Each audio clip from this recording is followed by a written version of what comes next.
Hey everyone, it's Megan from Inglot and Swords. So today I'll be doing a tutorial on this soft, simple look inspired by Meghan at the royal wedding this weekend. Before I get started, I just want to remind everyone that Inglot is 100% animal cruelty free and it's something we're really proud of. Starting with my base, I apply pink primer, so this is really going to hydrate my skin and hold my makeup on.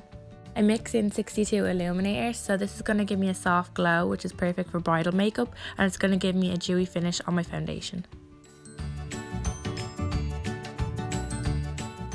Moving on to foundation, I use the AMC, so this is a really lightweight foundation which leaves a dewy finish but it is matte to touch.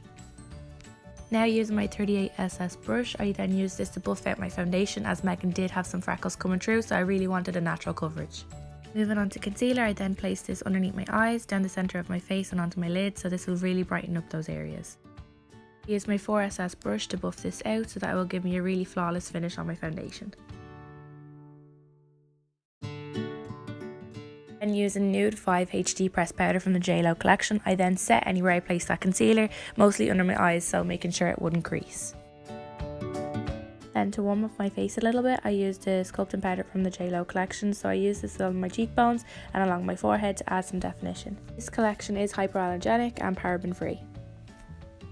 Then to tie it in all together, I then used Charmed blush from the JLO collection as well. As Meghan was naturally glowing, I wanted to glow as well, so I went in with Radiant highlighter from the JLO collection. I applied this on my cheekbones, down the centre of my nose, on my cupid's bow, and then just above the arch of my brow. Moving on to brows, I didn't want to define them too much as Meghan did have a fluffy natural brow, so I just took Taupe brow gel and fluffed this through with my 31T brush. Then with the same brow gel and the same brush, I then made some fake freckles, so I applied these on the cheeks and on the nose. I just placed them randomly around as I didn't want them to look too uniform. I found it so refreshing to see Meghan wear her freckles as most of us try and cover them up. Now taking my foundation brush, I just pat over the freckles so that they're not too harsh. Moving on to the eyes, Meghan kept it really soft and simple, so I used the same sculpt powder that I used on my cheeks on my eyes, and I just buffed this with my 6SS brush. Then to deepen up the eyes just a tiny bit, I used Bordeaux eyeshadow from the JLO collection and just used this across the lash line. Then did the same steps on the other side using my 13P brush, so this is a really good brush for detail. Then to blend it all together and make sure there's no harsh edges, I use the 6SS brush. Moving on to the lashes, I use Viva Lost Lashes, so this is my favourite mascara at the moment as it really separates my lashes and gives them length.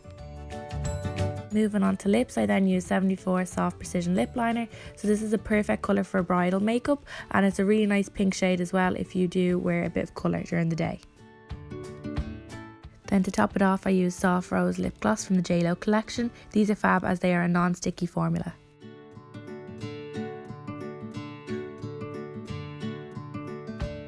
To finish off the look, I decided to pop on some individuals, so I took the Lorna lash and I placed these on the outer corners of my eyes. As there is 3 individuals attached to the one band, I only had to place 3 on each side. So that there is the finished look. I really wanted to capture that classic timeless look as Meghan did, so I really hope you enjoyed this tutorial and I will leave my social media at the end.